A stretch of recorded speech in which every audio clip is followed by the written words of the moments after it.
예수로 예수로 예수로 충만하네. 영원한 왕 내 안에 살아계시네. 목회자 생각 247번째 2025년 6월 말부터 시작된 장마와 무더위를 생각하며 2025년 7월 6일 저번 주간 폭염으로 잠들기가 힘들 정도였습니다. 앞으로도 꽤 긴 기간, 긴 시간 이럴 것 같은데 약간 걱정이 됩니다. 에어컨이나 냉방 시설이 없다면 무지 고생했을 것입니다. 왜 이렇게 더울까요? 일반적으로는 지구 전체가 도시화가 진행되면서 온실가스 등의 증가와 강력한 고기압이 한 지역에 장기간 머물면서 구름이 없어지고 태양 복사열이 바로 전달돼서 그렇다고 합니다. 가장 중요한 이유는 도시 전체가 아스팔트나 콘크리트 건물, 엄청난 양의 차량 때문에 열이 빠져나가지 못하고 축적되어 열섬 현상이라고 해서 폭염을 부추긴다고 합니다. 또 다른 이유도 있지만 결국 인간이 편하자고 만든 것들이 때론 강력한 반대의 것으로 돌아오는 것입니다. 그런데 이런 폭염이나 장마 같은 현상이 일반적인 이유로만 찾을 수 있을까요? 신앙인으로 좀 더 깊게 생각해 보았습니다. 먼저는 단순하고 일반적인 이유를 넘어 하나님의 어떠함을 발견해야 합니다. 부정적인 측면과 긍정적인 측면입니다. 부정적인 측면은 인간의 타락에 의한 극단적인 행동입니다. 얼마 전 부산 기장에 있는 신앙촌에 다녀온 적이 있습니다. 아내 일터일로 급하게 그곳 물건이 필요해서 다녀왔는데 그곳의 규모가 엄청난 스스로 하나님이라고 불리고 싶은 박태선 1917년에서 1990년 박태선에 의해 만들어졌고 1957년에 부천 1962년에 와부 그리고 1970년에 기장의 공동생활로 세워집니다. 당시 힘들었던 사회적 어려움을 타개하기 위해 신앙의 울터리라는 방식으로 마을을 종교시설, 주거단지, 기업, 식문화 공간이 어우러지도록 만들었습니다.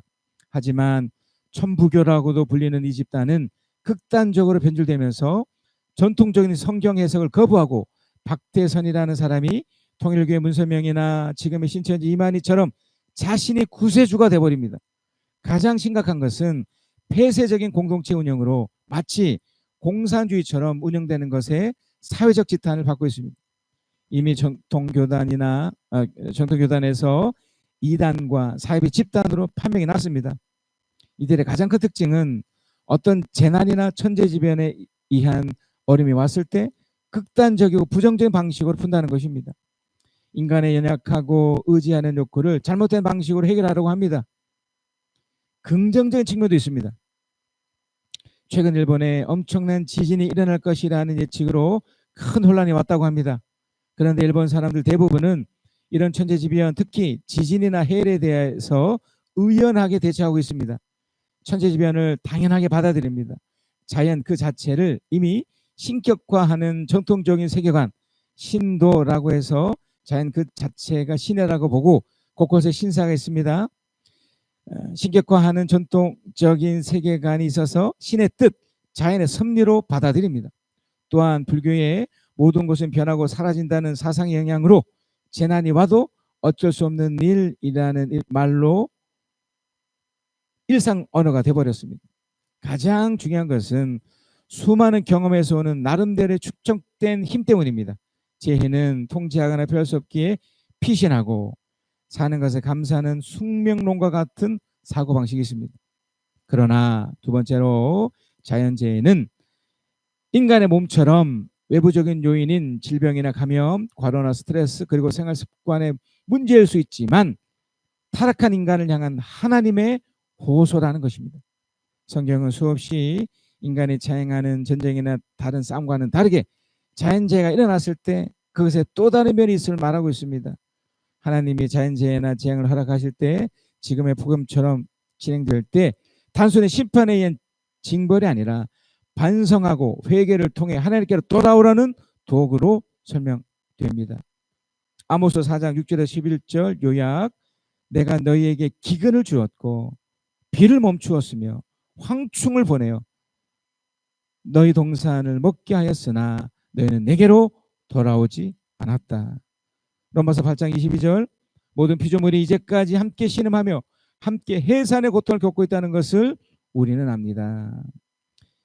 인간의 타락과 죄악으로 자연 자체도 고통을 겪고 있음을 말합니다. 그래서 회복과 구원이 필요한 상태를 말하고 있습니다. 그래서 깨어있으라는 하나님의 경고를 받아들여 하나님의 정의로움 앞에서 두렵고 떨림으로 바르게 살려고 노력해야 합니다. 이 노력은 성령이 주시는 여유와 따뜻함으로 이루어 갈 수 있습니다. 폭염도 언젠가는 지나갈 것입니다. 불평과 짜증으로 폭발하지 마시고 하나님의 의도를 생각하며 묵묵히 여유와 따뜻함 속에 극단적으로 살지 않고 운명처럼 받아들이지 않고 하나님을 기대하며 묵묵히 살아갑시다. 나는 내 행위를 안다. 너는 차지도 않고 뜨겁지도 않다. 네가 차든지 더 뜨겁든지 하면 좋겠다. 네가 이렇게 미지근하여 뜨겁지도 않고 차지도 않으니 나는 너를 내 입에서 뱉어버리겠다. 너는 풍족하여 부족한 것이 조금도 없다고 하지만 실상 너는 네가 비참하고 불쌍하고 가난하고 눈이 멀고 벌거벗은 것을 알지 못한다. 그러므로 나는 네게 권한다. 네가 부유하게 되려거든 불에 청련한 금을 내게서 사고 내 벌거벗은 수치를 가려서 드러내지 않으려거든 흰 옷을 사서 입고 네 눈이 밝아지려거든 안약을 사서 눈에 발라라. 나는 내가 사랑하는 사람은 누구든지 책망도 하고 징계도 한다. 그러므로 너는 열심히 내어 노력하고 회개하여라. 보아라, 내가 문 밖에 서서 문을 두드리고 있다.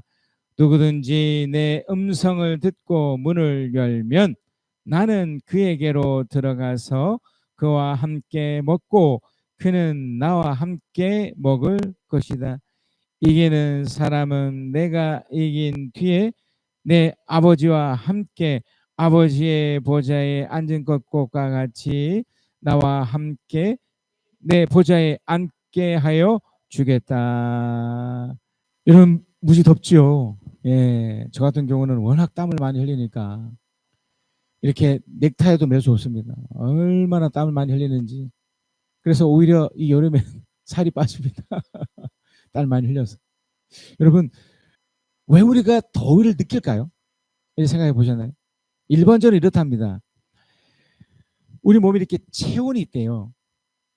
보통 36.5도에서 37.5도 요 온도가 우리 체온인데 그리고 이 온도에서 낮아지거나 높아지면 이제 이 몸에 어떤 바이러스가 침투돼서 싸우고 있다는 증거래요.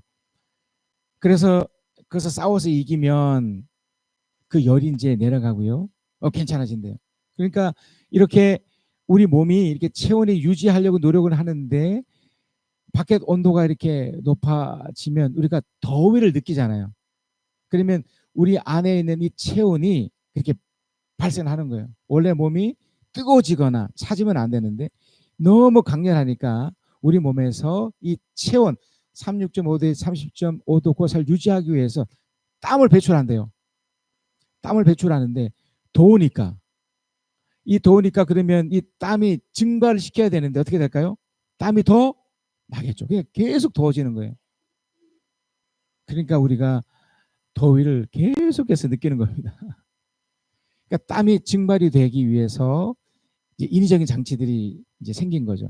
이렇게 에어컨이나 이런 냉방 시설이 우리 몸을 이렇게 좀 식혀줘서 우리 그 체온을 이렇게 유지시켜 준다는 겁니다. 유지시켜 준다고 한대요. 자, 그런데 우리 몸은요, 어떤 물을 마시거나 그럴 때 너무나 차거나 너무나 뜨거운 걸 먹으면 안 된대요. 왜냐하면 아까 말씀드렸듯이 체온을 유지하기 위해서 적정한 온도의 물을 먹어야 사실은 건강을 유지할 수 있대요. 너무 더우니까 차가운 물을 벌컥벌컥 마실 수는 있지만 왜냐면 또 바로 더워지니까 이건 뭐 가능할 수 있대요.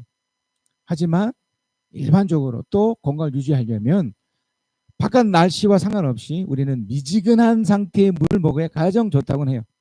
자, 그런데 오늘 이제 본문에서 보면 바로 요거를 빗대서 했던 놀라운 말씀이 있어요. 자, 요한계시록 3장 14절에서 16절입니다. 라오디게아 교회의 신고를 이렇게 써보내라. 아멘이신 분이시오, 신실하시고 참되신 증인이시오, 하나님의 창조의 처음이신 분이 말씀하신다. 지금 여기서 강조하고 싶은 게 뭐냐면 창조했다는 거예요.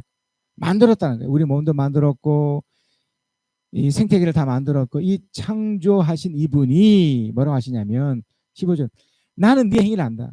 그러니까 라오디게아 그 교인들의 어떤 행위, 어떤 행동, 의지를 갖고 하는 어떤 짓을 안다. 너는 차지도 않고 뜨겁지도 않다. 네가 차든지 뜨겁든지 하면 좋겠다. 16절, 네가 미지근하여 어느 족도 아니니 내가 너를 내 입으로 뱉어내겠다. 자, 이걸 제가 서두에 설명했던 어떤 우리 인간의 체온에 관련된 것과 연결시키면 이상한 말이 되죠. 왜냐하면 우리는 미지근한 물을 먹어야 사실 더 건강하게 살 수 있거든요.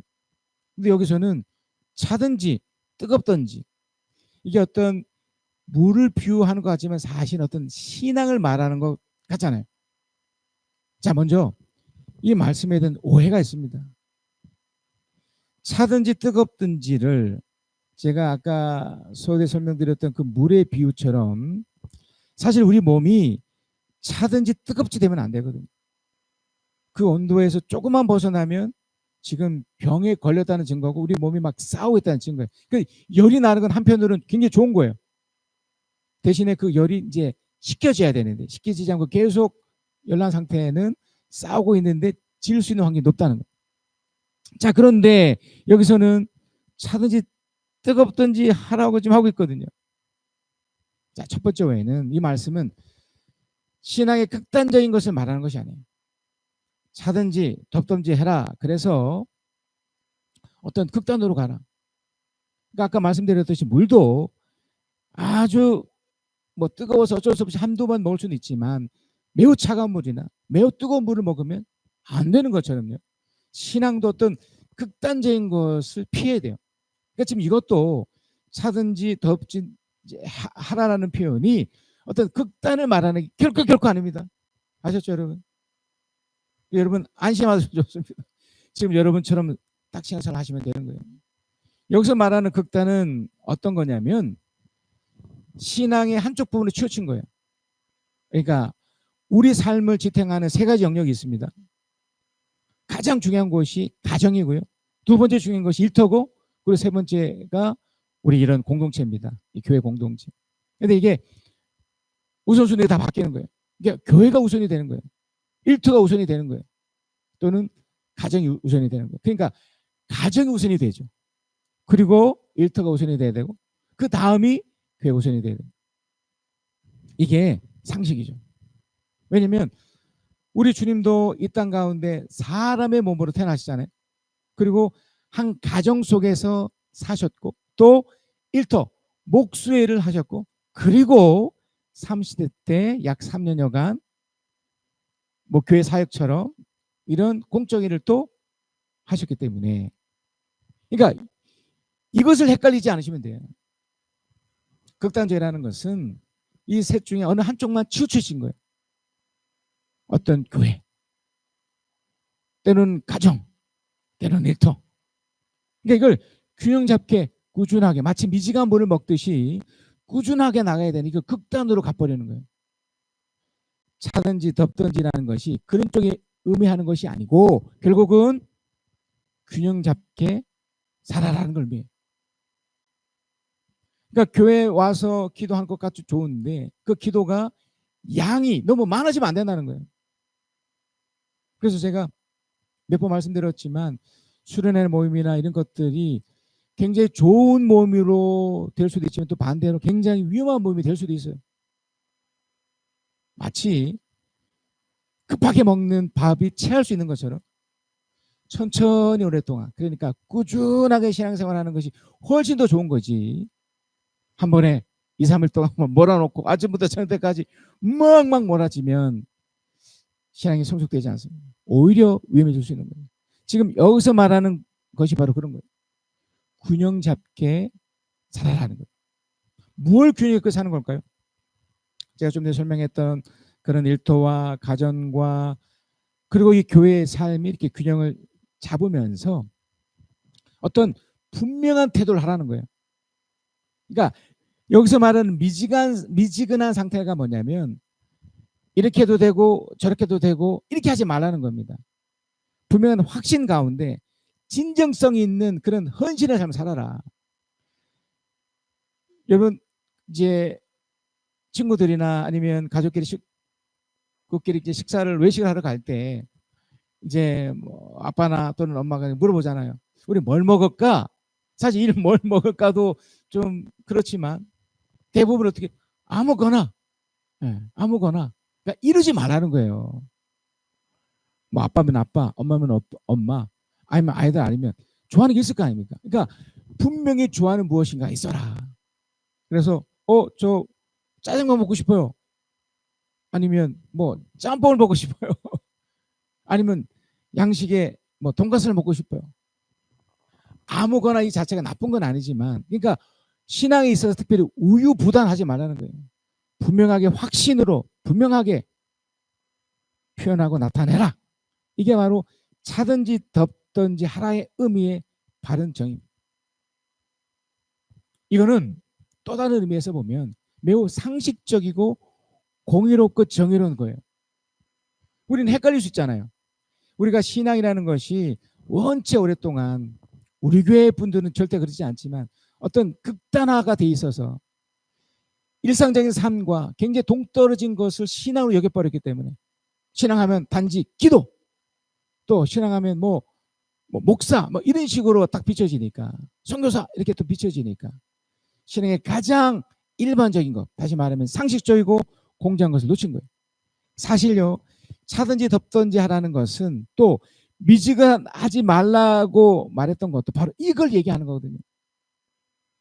내가 너를 내 입에서 뱉어내겠다. 미지근하면, 그 미지근하면이 바로 거예요. 우유부단하고 극단적으로 흘러가고 이걸 하지 말라는 거죠. 자, 그래서 상식적이고 정의로운 이 삶, 저번 주에도 그 보았지만 이사야 32장 1절에 3절입니다.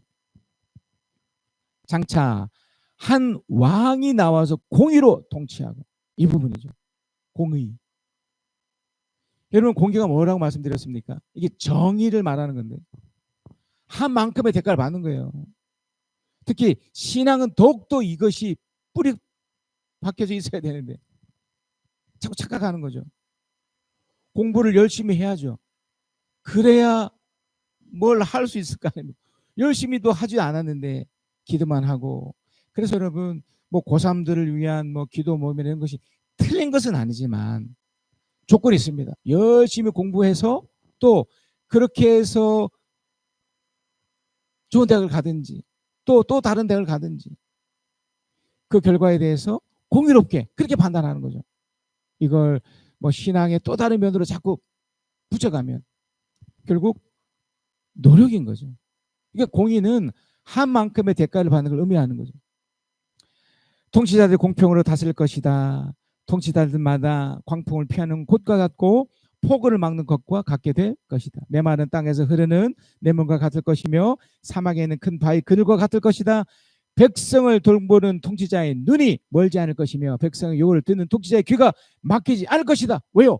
공의롭기 때문에, 정의롭기 때문에. 너무나 상식이지 않습니까? 내가 일한 만큼 정당한 대가를 받지 못하는 이 자체가 위험하고 틀린 거잖아요. 하나님이 그렇게 하는 것이고요. 신앙이 바로 이런 거예요. 신앙. 그러니까 차든지 덥든지 하면 좋겠다. 네가 미진한 어느 쪽도 아니니 네가 너를 뱉어내겠다라는 것은 바로 그걸 말하는 겁니다. 네가 신앙의 그 상식적인 면에 그 정의로운 부분에 네가 나타나면 하나님의 축복이 있다를 말하는 거죠. 계속해서 이사야 32장 4절에서 보면 그들은 누구예요? 정의로운 사람, 상식적인 사람. 다시 말하면 뜨겁지도 차든지 이렇게 균형 잡힌 신앙생활을 하는 사람, 가정과 일터와 교회 생활을 충실히 해내는 사람, 그들은 경솔하지 않을 것이며 사려 깊게 행동할 것이며 그들이 의도한 것을 분명하게 말할 것이다. 자, 5절부터는 그 반대를 얘기해요. 아무도 어리석은 사람을 더 이상 고상한 사람이라 부르지 않을 것이며, 그렇지 않겠습니까? 강교한 사람을 존귀한 사람이라 말하지 않을 것입니다. 어리석은 사람은 어리석은 말을 하며 그 마음으로 악을 좋아하며 불경건한 일을 하며 주님께 함부로 말을 하고 굶주린 사람에게 먹거리를 주지 않고 목마른 사람에게 마실 물도 주지 않습니다. 우둔한 사람은 악해서 강개나 꾸미며 힘없는 사람들이 정당한 권리를 주장해도 거짓말로 끄간한 사람들을 파멸시킵니다. 우리 사회 얼마나 많이 이걸 봅니까? 권력 있다고 힘 있다고 아무 의미 없습니다. 그분이 정직과 성실과 또한 정의와 상식적으로 살면 결국 해냅니다. 그래서 8절입니다. 우리 8절 함께 읽겠습니다. 시작. 그러나 고귀한 사람은 고귀한 일을 계획하고 그 고귀한 뜻을 펼치며 삽니다. 그랬어요. 이 고귀한 뜻이래요. 이게 지금 계시록 요한계시록에서 말했던 표현과 똑같은 거예요. 네가 차든지 뜨겁하면 좋겠다는 게 바로 이 표현인 거예요. 고귀한 뜻을 펼치면서 하는 거예요. 자, 어떤 결과가 있을까요? 그러니까 네가 차든지 뜨겁지 않은 이 균형적인 삶을 사는 사람에게 어떤 결과가 있을까요? 이사야 35장 4절 7절입니다. 두려워하는 사람을 격려하여라. 그러니까 왠지 신앙의 어떤 극단에 속한 사람을 말하는 것 같지 않습니까? 그렇지 않다는 거예요. 우리가 왠지 위축되어 있고 이렇게 신앙생활 해도 돼? 됩니다. 여러분 얼마나 여러분 일터에 충실하고 계시나요? 여러분의 가정에 얼마나 충실하고 계신가요? 또 여러분의 우리 교회에 얼마나 충실하고 계신가요? 5분 기도하기 잘하고 계시잖아요. 격려하여라. 굳세어라. 두려워하지 말아라. 너희 하나님께서 복수하러 오신다. 하나님께서 보복하러 오신다. 너희를 구원하여 주신다고 말하여라. 하나님이 정의로운 분이시기 때문에 우리가 최선의 노력을 한 만큼 그 대가를 반드시 얻게 하고, 또 내가 뭔가 억울한 일을 당하고 분명히 내 상식에 의해서 이것이 내가 바르다고 하면 나를 구원시키시고, 그 반대적인 경우에는 어떻게 합니까? 하나님이 대신 보복해 주신다는 거예요. 5절. 그때에 눈먼 사람의 눈이 밝아지고 귀먹은 사람의 귀가 열릴 것이다. 그때 다리를 젖은 사람의 사슴처럼 뛰고 말을 못하던 혀가 노래를 부를 것이다. 광야에서 물이 솟겠고 사망의 시냇물이 흐를 것이다. 7절. 뜨겁게 타오르던 땅은 연못이 되고, 이렇게 무덥던 날도 바뀐다는 거예요. 메마른 땅은 물이 쏟아져 나오는 샘이 될 것이다. 스네인 떼가 뒹굴며 살던 곳에는 풀 대신에 갈대 왕골이 날 것이다. 그러니까 여러분, 차든지 뜨겁게 그 어떻게 보면 미지근한 모습일지 모르지만 하나님 앞에 제대로 이렇게 살게 되면 이런 축복으로 연결된다는 것을 믿으시면 이제 두 번째입니다. 그러면 좀 더 구체적으로 봤으면 좋겠습니다. 어떻게? 늘 말씀드리지만 어떻게 이 균형적인 삶, 차든지 뜨겁기도 하라라는 이 내용을 좀 더 구체적으로 보면 어떻게 하는 것일까? 계시록 3장 18절에 19절입니다. 내가 충고한다. 내가 와서 불 속에 들여낸 금을 사거라. 그러면 네가 참된 부자가 될 것이다. 네 또 흰 옷을 사라. 그것을 너의 벌거벗은 부끄러움을 가릴 수 있을 것이다. 내 눈에 발을 안양 사라. 참된 것을 볼 수 있을 것이다. 나는 내가 사랑하는 자일수록 가르치고 벌할 것이다. 이 정의로우시니까요. 옳은 일을 하기 힘쓰며 마음으로 회개하고 바르게 행동하여라. 뭐 상식적인 이야기지 않습니까? 네. 옳은 일을 하기 힘쓰고 마음으로 회개하고 바르게 행동하라. 그러니까 옳은 일을 하래요. 우리 마음 가운데 진짜 회개하고 바르게 행동해라. 이걸 지금 우리 주님이 요한을 통해서 라오디아 교회 그 교인들에게 지금 충고하고 있고 우리들에게 동행하게 말씀하고 있습니다. 자, 제 질문이 어떤 질문이었습니까? 어떻게 사는 거잖아요. 어떻게 사는 것에서 그 내용을 좀 더 쫙 풀어서 얘기해 주는 거예요. 여기 첫 번째가 뭐냐면 불 속에서 재련된 금이래요. 이걸 사래요. 전부 다 사는 겁니다. 불 속에서 재련된 금이 뭘까요? 그러니까 이건 여러분 세상의 위협이나 유혹 또 이런 것 속에서 여러분이 그 신앙을 유지하기 위해서 반복적인 훈련과 연습을 하라는 거예요. 수많은 시간이 걸린더라도 하라는 거예요. 될 때까지. 그 될 때까지인 게 뭔가요? 여러분이 차든지 덥든지 그 내용처럼 신앙의 균형 잡힘을 얻어 여러분의 최종적인 축복의 삶이 나타나실 때까지 일단 내면이 여러분 풍요를 경험하고 행복을 경험해주면 어떻게 됩니까? 마음에 여유가 생기죠. 마음에 따뜻함이 생깁니다. 이것이 생길 때까지 재련된 금처럼 계속 해보라는 거예요. 여러분 그 재련이라는 말이 어떤 말이냐면 광석을 용광로에 넣고 계속 돌려요. 그럼 거기에서 금 몇 그램이 이렇게 나와요. 계속 돌리는 거죠. 될 때까지. 그래서 제가 늘 여러분에게 예배 때마다 또 기도회 때마다 점검시켜 드리는 것이 여러분의 마음의 상태입니다. 여유가 있는지 따뜻한지 불편하진 않는지. 왜요? 그것이 나를 가장 알 수 있는 기초가 되기 때문에 그래요. 지금 여러분 제가 뭘 말씀드리고 있습니까? 신앙의 균형 잡힌 삶의 모습을 말씀드리잖아요. 이걸 이루기 위해서 여러분 반복적으로 연습하시고 이걸 하셔야 됩니다. 또 하나 있습니다. 두 번째, 흰 옷을 사래요. 흰 옷이 뭘까요? 흰 옷은요 검은 옷과 대비되는 것이잖아요. 그러니까 확 드러난 옷일 수도 있고 또 어떤 하나님의 구원을 상징할 수도 있지만 하나님의 보호를 말한답니다. 보호. 그러니까 여러분이 반복해서 이런 훈련을 하면 그러니까 마음의 평안을 얻기 위해서 또 차든지 뜨겁든지 하는 이런 신앙의 제대로 된 모습으로 이렇게 훈련 가운데 하나님 보호해 주겠다는 거예요. 그 보호를 내가 요구해야 된다는 거예요. 흰 옷을 사라는 것이 그 의미랍니다. 그러니까 여러분이 끊임없이 무시로 기도하는 거예요. 어떤 한 성도분이 실제로 어떤 영적인 어떤 영향을 받아 힘들어하는 분이 있으시거든요. 제가 늘 말씀드립니다. 언제든지 전화해라. 언제든지 이렇게 만나자. 그래서 같이 기도하면서 같이 이걸 해결하려고 합니다. 거기 무엇이 있습니까? 하나님의 보호가 있기 때문에 그래요. 단 그걸 사야 돼요. 그러니까 내가 그걸 요구를 해야 돼요. 하나님 도와주세요. 목사님 기도해 주세요. 장로님 기도해 주세요. 원사님 기도해 주세요. 목자님 도와주세요. 어떤 재정적인 거나 이런 것보다 기도를 부탁하고 삶을 나누고 하라는 이게 바로 흰옷을 사라는입니다. 자, 세 번째가 뭐가 있을까요? 안약을 사서 바르래요.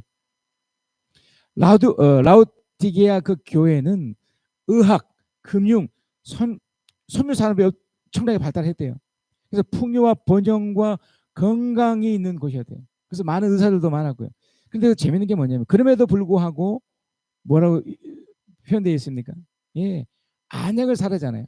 안약. 그러니까 이건 제가 좀 전에 말씀드렸던 것처럼 흰옷을 사고 재련된 금을 사고 이렇게 되면 지혜가 생긴대요. 지혜. 눈은 보는 거잖아요. 그러니까 지혜가 생기면서 놀라운 일을 할 수 있는 그 자세가 태도가 생긴대요. 그러니까 뭔가 레디고가 되는 거예요. 뭔가 딱 준비되는 것이 된다는 겁니다. 자, 여러분 지금 저는 뭘 말씀드리고 있나요? 차든지 덥든지 그런 어떤 신앙의 균형을 얘기를 하면서 구체적으로 어떻게 할 걸 말씀드렸습니다. 불 속에 재련된 금처럼 반복하고 훈련하고 또 하나님의 보호를 받으면서 그 눈에 안약을 바르듯이 하나님의 지혜를 구하면서 나가야 되는 거. 자, 이걸 한마디로 정의될 수 있습니다. 자, 요한계시록 3장 20절에서 21절입니다. 자, 우리 한 번 더 함께 읽겠습니다. 20절 시작. 보아라, 내가 문 밖에 서서 문을 두드리고 있다. 누구든지 내 음성을 듣고 문을 열면 나는 그에게로 들어가서 그와 함께 먹고 그는 나와 함께 먹을 것이다. 이기는 사람은 내가 이긴 뒤에 내 아버지와 함께 아버지의 보좌에 앉은 것과 같이 나와 함께 내 보좌에 앉게 하여 주겠다 그랬습니다. 보아라. 그러니까 어떻게 보면 이게 일곱 교회를 향해서 또 지금 우리들에게 말씀하시는 진짜 결론과 같은 말씀이에요. 문을 열면 이기는 사람은, 이게 같은 표현이거든요.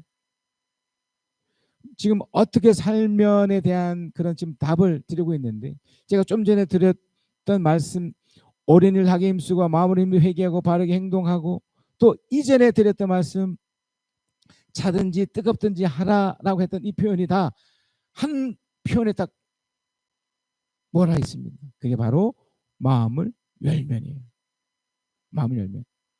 그러니까 문을 열면, 마음의 문을 열면 어떨 때 내 음성을 듣고, 지금 어떻게 보면 하나님께서 여러분 한 분 한 분에게 이 설교자의 입술을 통해 여러분 호소하고 있는 거예요.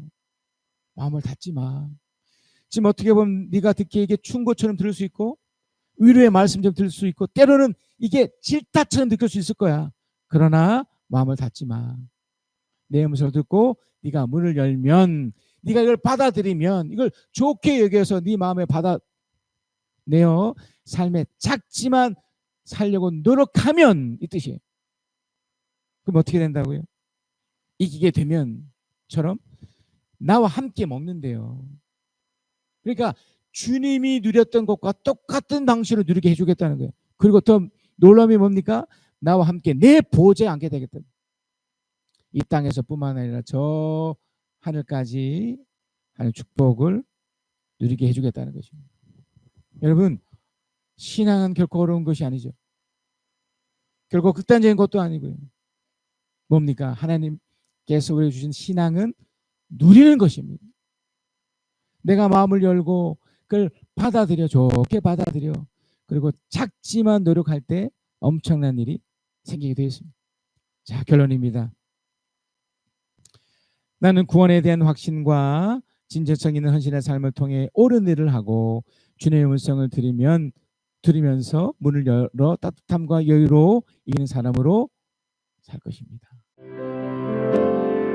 주님 뜻대로 살기로 했네.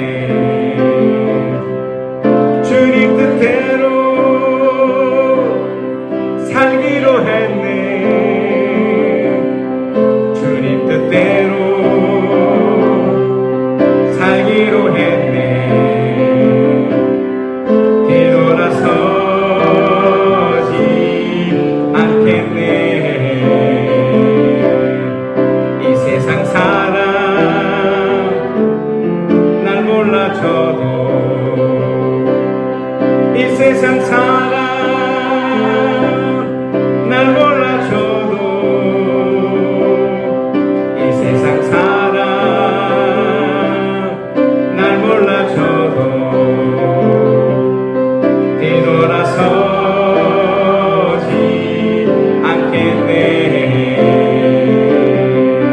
세상 등지고 십자가 보네. 세상 등지고 십자가 보네. 세상 등지고 십자가 보네. 뒤돌아서지 않겠네. 뒤돌아서지 않겠네. 어떠한 시련이 와도 수많은 유혹 속에도 신실하신 주님 약속 나 붙들리라. 세상이 이해 못하고 우리를 조롱만 껴도 신실하신 주님 약속만 붙들리라. 결코 돌아서지 않으니. 저 높은 하늘 위로 밝은 태양 떠오르듯이 난 주저하지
땅에